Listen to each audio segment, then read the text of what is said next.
अस्सलाम वालेकुम दोस्तों, नेदरलैंड जो है ना ये फूलों के बागात के लिहाज से भी बहुत ज़्यादा फेमस है। फ्लावर की बहुत बड़ी मार्केट नेदरलैंड या जिसको हॉलैंड भी बोलते हैं इसके अंदर मौजूद है।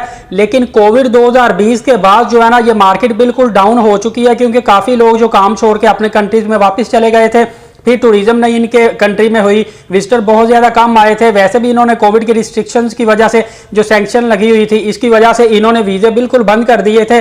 टूरिज्म का, स्टूडेंट का, टूरिस्ट का ट्रांजिट वीज़ा थोड़ा मुश्किल हो गया था मिलना, जिस वजह से इनका जो खास मकाम था फ्लावर्स के हवाले से या टूलिप के हवाले से, टूलिप फ्लावर जिसको गुले लाला भी बोलते हैं, उसकी वजह क्या वो अभी मैं आपको बताता हूँ। वो खास मकाम थोड़ा सा डाउन हो रहा था। अभी गवर्नमेंट ने इनिशिएटिव ले लिया है और इन्होंने ये वीज़े निकालने लगे हैं, जिसको सीजनल वीज़ा भी बोल सकते हैं हम। मैं आपको ये बताने लगा था कि ये फ्लावर्स के हवाले से क्यों या गुले लाला के हवाले से इतना फेमस क्यों है, क्योंकि इनके जो कंट्री का वेदर है ना वो बिल्कुल एडजस्ट करता है गुले लाला फूल को, और उसकी ग्रोथ बहुत ज़्यादा अच्छी वहाँ पे होती है। अगर हम बात करें तो ऑलमोस्ट 48 फ़ारेनहाइट जो है ना उसका टेम्परेचर है, और वो ये इस फ्लावर के हवाले से बहुत ज़्यादा बेस्ट टेम्परेचर होता है कि यहाँ पे ग्रोथ बहुत ज़्यादा अच्छी होती है।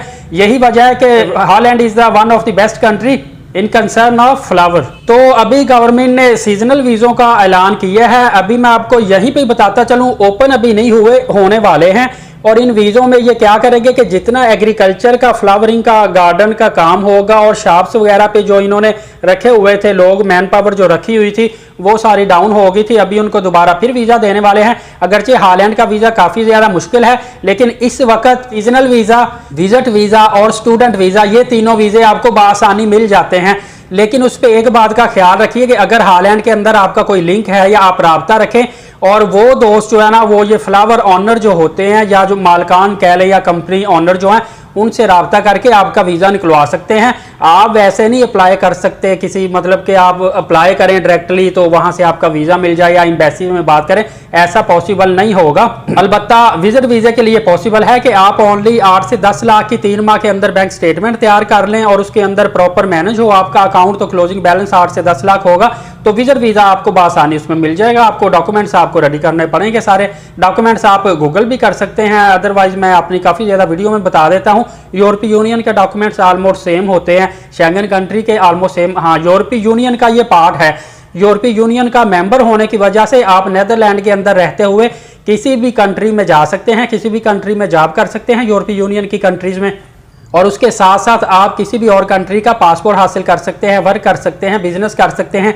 जैसा कि इन दिनों में पुर्तगाल की इमिग्रेशन ओपन है, तो आप नेदरलैंड का अगर आपको आसानी वीज़ा मिल जाता है तो आप यहाँ से पुर्तगाल चले जाएं, लेकिन आपको पुर्तगीज लैंग्वेज आनी चाहिए। उसके बाद आपको बड़ी आसानी हो जाएगी, आप वहाँ पे जाके PR हासिल कर सकते हैं और सिटीजनशिप हासिल कर सकते हैं।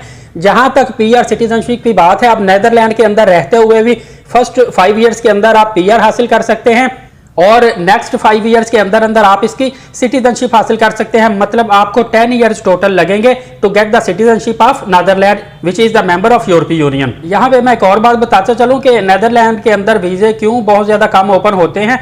उसकी वजह यह है कि जब इनको कोई मैन पावर चाहिए होती है तो ये 2 वेज इस्तेमाल करते हैं, वो इनके लिए एनफ होते हैं। पहला वे तो ये होता है कि यूरोपीय यूनियन के जो अराउंड कंट्रीज हैं जहाँ पे करेंसी कम होती है वहाँ से ये लोगों को बुला लेते हैं, जैसे रोमानिया, बुल्गारिया हम कह सकते, इकोनॉमी और GDP कम होती है, वहाँ से लोग आके एज अ लेबर इनके कंट्री में काम करते हैं, वो इनके लिए ज़्यादा बेनिफिशियल होता है। नंबर 2 पे जो इलीगल लोग आके कंट्री में रह रहे होते हैं ना, तो ये कंट्री वाले गवर्नमेंट क्या करती है, इनके ऑफिशियल्स के वो इलीगल लोगों को लीगल कर देती है, इंस्टेड ऑफ कि ये ना फॉरेन कंट्री से और नए लोगों को बुलाएं, एशिया से बुलाएं या डिफरेंट कंट्री से बुलाएं। इसकी बजाय जो ऑलरेडी इलीगल लोग वहाँ पे मुकीम होते हैं उनको ये लीगल कर देती है। अब देखिए ये इलीगल उनको क्यों करती है, इसके इनको 2 बेनिफिट होते हैं। नंबर 1 बेनिफिट जो इनकी मैन पावर है, जो लोग इनको लेबर चाहिए होती है, लोग बाहर से जो नए बुलाने होते हैं वो ज़रूरत नहीं पड़ती, वो मैन पावर जो है ना यही लोग पूरी कर देते हैं। नंबर 2 पे इलीगल लोग है, डेफिनेटली वो टैक्स पे नहीं करते क्योंकि उनके पेपर नहीं बने होते, वो कहीं काम नहीं करते या छुप के काम करते हैं, उनको सैलरीज कम मिलती हैं। जैसे ही वो लीगलाइज हो जाते हैं, उनके पेपर बन जाते हैं, उसके बाद वो टैक्स पेयर में शामिल हो जाते हैं और उसके बाद वो मुतलका कंट्री को, या जैसे मैं हॉलैंड, नेदरलैंड की बात कर रहा हूँ, इसको टैक्स पे करना शुरू कर देते हैं, जिससे इकोनॉमी में इजाफा होता है कंट्री की, और इलीगल लोग हैं वो भी लीगलाइज हो जाते हैं। एम्स्टरडैम इसका बहुत ही खूबसूरत कैपिटल है, लेकिन वो सिटी ऑफ रेड लाइट्स के हवाले से भी बहुत ज़्यादा जाना जाता है। इसके अलावा मैं आपको बताता चलूँ तो पासपोर्ट भी काफ़ी ज़्यादा स्ट्रॉन्ग है। बहुत ज़्यादा कंट्रीज़ में, ऑलमोस्ट 185 कंट्रीज़ में ट्रैवल कर सकते हैं नेदरलैंड के पासपोर्ट से। आबादी के लिहाज से देखा जाए तो 1,80,00,000 अफराद पर मुश्तमिल नेदरलैंड की आबादी है। करेंसी इसकी डेफिनेटली यूरो चलती है, जो इस वक्त पाकिस्तानी लिहाज से 251 रुपीज़ के इक्वल बनती है।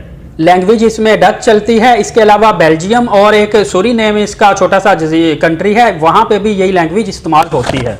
हमसाया ममालिक की बात की जाए तो इसके नेबरिंग कंट्री में जर्मनी आता है, फ्रांस आता है, यूके आता है और बेल्जियम आता है। तो ये अंदाजा कर लें जिनके नेबरिंग कंट्री स्ट्रॉन्ग होते हैं वो कंट्री खुद ब खुद ही काफ़ी ज़्यादा स्ट्रॉन्ग हो जाता है, उनको सपोर्ट मिलती है, बशर्त के उनके रिलेशंस जो है नेबरिंग कंट्री के साथ अच्छे हों। अच्छा, यहाँ पे मैं बात करता हूँ कि इलीगली तौर पे इन्होंने लीगलाइज कर दिया है, लेकिन जो शेंगन कंट्री में अप्लाई किया हुआ था बुल्गारिया और रोमानिया ने, वो सिर्फ इसीलिए शेंगन कंट्री का पार्ट नहीं बन सके क्योंकि उन पे ऑब्जेक्शन यही लगी थी कि बहुत ज़्यादा इलीगल लोग जो हैं इनके कंट्री में दाखिल होते हैं और वहाँ से वो इटली, जर्मनी में या फ्रांस में चले जाते हैं। उनकी रोकथाम के लिए वो कह रहे हैं पहले आप कोशिश करें, काम करें, उसके बाद वो कंट्रीज जो है वो शेंगन का पार्ट बन जाएंगे।